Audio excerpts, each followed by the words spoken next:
Hey, welcome. I am just creating a bracelet. I'm starting out with some simple stretch cord.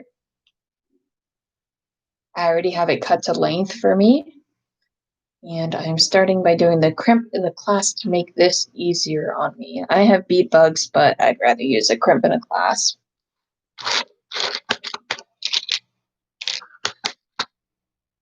I'm just using a standard lobster clasp.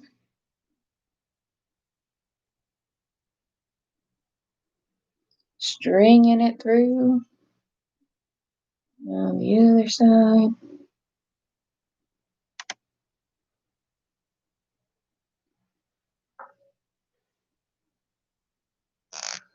Closing the clasp. Closing the crimp. I actually use my hands to close it because of how soft these are compared to the crimping pliers, which do not do nearly as good of a job. Look how clean that looks. You can barely even tell. I am adding blue topaz. So these are blue topaz beads. They're crystals. And I got a request for some custom orders. And I'm just kind of experimenting with the colors and seeing what I have. It would work nicely. Nothing crazy.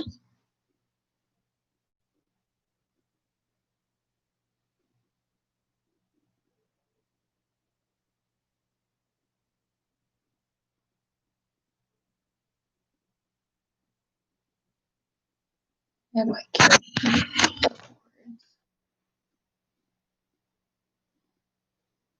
and I sit pretty close to my desk. So if it's something that you want to see as I'm going, just let me know and I will lift up what I'm doing.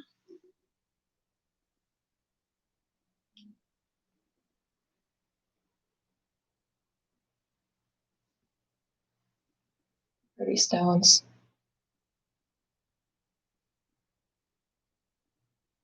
They're all natural blue topaz and they are crystal clear. They're absolutely gorgeous.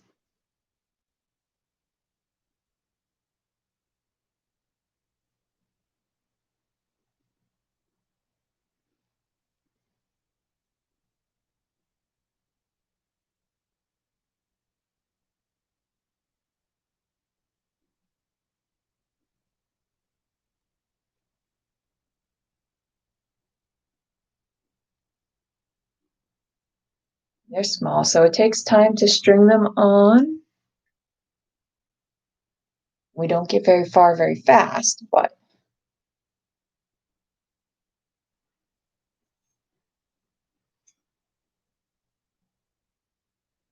eventually we get to the end.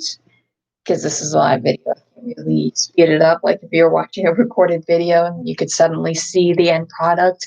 Unfortunately, I can't do that here, but again, it's also fortunate in its own way, you know? We can sit along with the process. It actually takes a while to make beaded pieces. It really depends on the piece itself. Even this one's just a simple stringing. So it's nothing crazy. Knotted pieces take a little bit longer. You have to actually string them all the way on and then jump back through.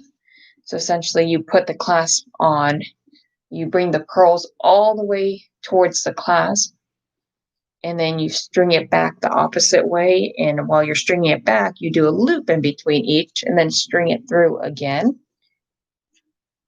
And if that's something you want to see, let me know. And I can actually do that on camera where you're looking specifically at the piece. Not like this one where you're seeing more of me where I'm talking, but where you're actually looking at the piece. I can show you how to do that. I actually learned that watching somebody else string pearls, and it just works amazingly. It keeps it nice and secure. It gives it a double strand. That way they don't have to be restrung as often. Show you where we're at.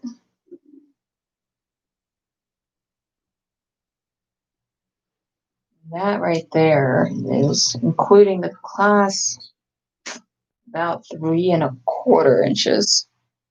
So nothing crazy. Gotta get some more out. I don't want to be putting my hands in the little tube that you see here. It would take forever to get one out. So normally I lay them out on my mat.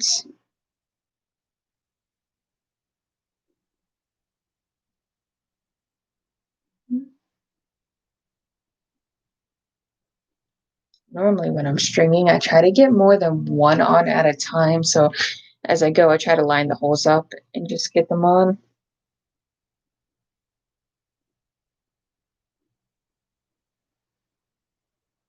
And if I'm not doing a video, I listen to music. You guys listen to music while you're doing your work, or is it something that you're not able to listen to music to, or do you just prefer not to? I really enjoy it when I get to listen to music and do my work, making this beaded bracelet right here. And I'm just stringing it on. I'm not doing anything crazy.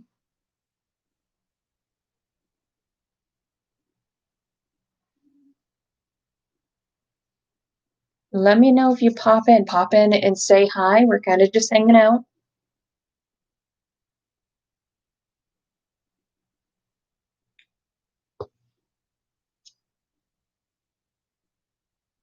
I'm going to make this bracelet at 7 inches. And it'll probably come out to about 7 1/4 when I add the loops in there.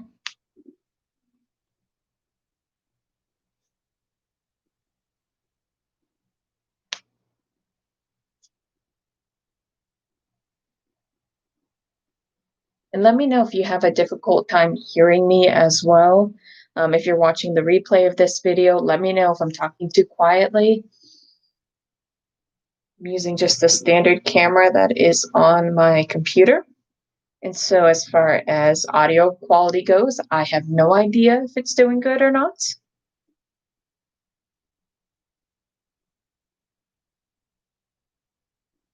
I don't have any set times that I go live here on YouTube, but on my Facebook and my Instagram page, I do every Tuesday. On Facebook, it's at 7 in the morning Eastern time. And then on Instagram, I go on at 9 in the evening, again, Eastern time.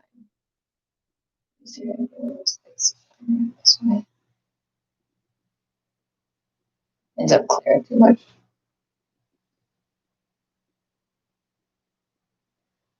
Mm-hmm. Beautiful stones.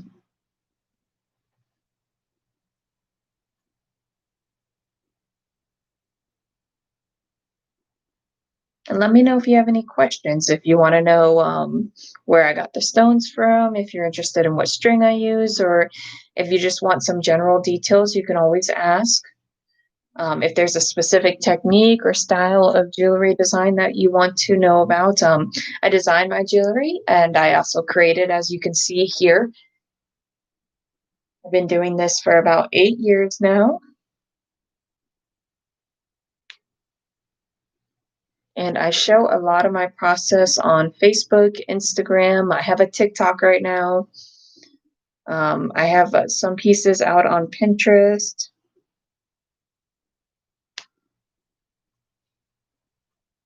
And then here on YouTube, I have a couple videos already up there that you can always watch. And I'm sorry, I know I'm talking a little low and focusing on this, there's such small holes.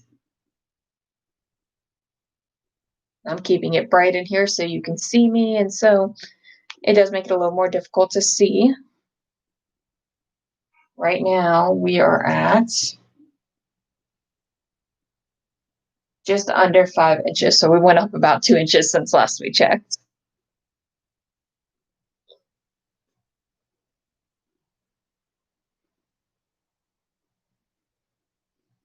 And like I mentioned, these are natural blue topaz. You can actually show you the tag from when I got them, so you can see.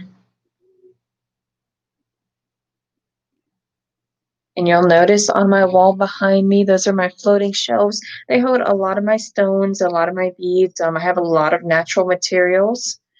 Again, I'm happy to answer questions on where I get them, how I get them, different sizes. Like I mentioned, I've been doing this for 8 years. I've been doing my own fashion jewelry for 8 years. I've sold at anything from art shows to flea markets, the farmers markets. I sell online. I have a website. It's RebeccaMerkerDesign.com. It's spelled just like my name. I know you can see on here. And you're welcome to go check it out. I do custom pieces, and a lot of those pieces are displayed on my Instagram as they're being made. And of course, the final products afterwards. I just started doing videos almost 2 weeks ago, so it's not been a huge, long process.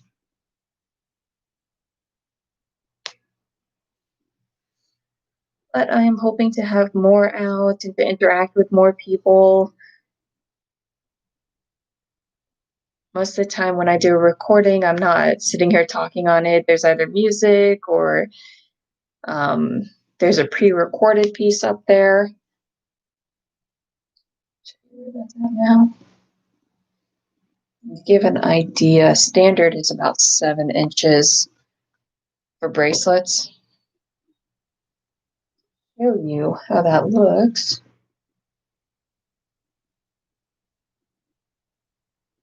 It's a light, beautiful blue. It shines. These are rondelle beads, and they're faceted. It's essentially what a rondelle bead is, but they're faceted on each side.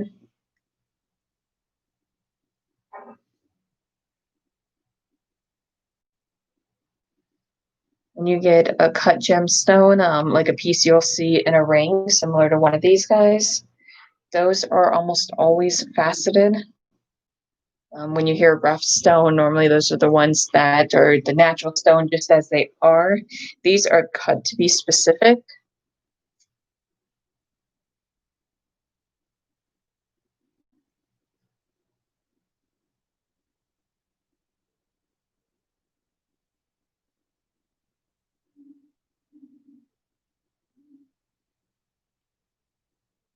Spent about 3 years working in a fine jewelry store, learning about gemstones, and actually took GIA classes, so Gemological Institute of America, just in colored stones and in diamonds, learning about them. We're at about 6.5 inches, so a little bit more to go. Just getting information. I get certified as a pearl expert. I was able to work with the jeweler there, ask questions, get information. That's a harder thing to do in the jewelry industry now. There are a lot of jewelers that are online that you see. A lot of them are open to talking with you and everything, but when you go into the traditional jewelry shops that have been around for 20, 30, 40 years, a lot of them aren't open to teaching you about what's going on. So all of my stuff is self-taught. I do solder, set stones. I learned lost wax casting.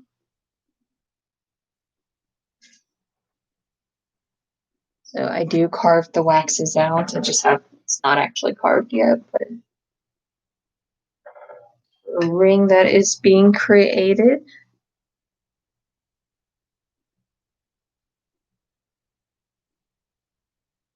I learned to make wooden rings from a woodworker who'd been doing it almost his whole life. He actually made jewelry boxes. And we brainstormed one day when we were talking and said, I wonder if we can make a ring this way. And so they are made out of solid wood instead of the wood strips that you normally see. And for anybody who makes wooden rings that are listening to this part, they're probably like, that's got to be hard to size. And it is. It actually has to be really true to size with the measurements, but they turn out to be very cool. You can actually wear them without a core, and they're still pretty sturdy. I'm adding cores now to them.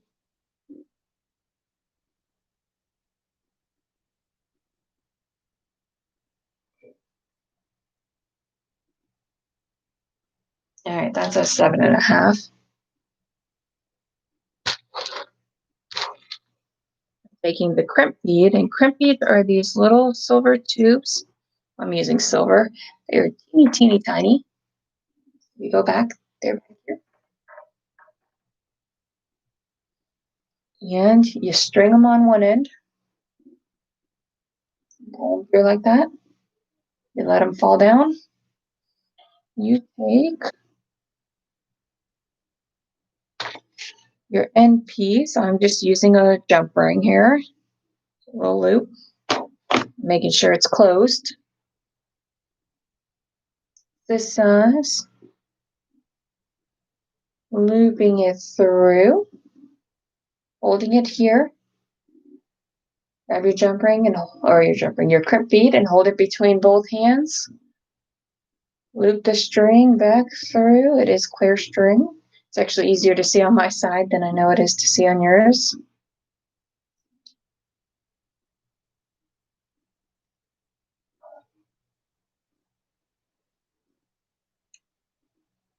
And I go ahead and squeeze that. And I know I mentioned earlier, I tend to use my desk or metal sheet to close these crimp beads. These ones work a lot better that way because they're squared off than using the actual crimper.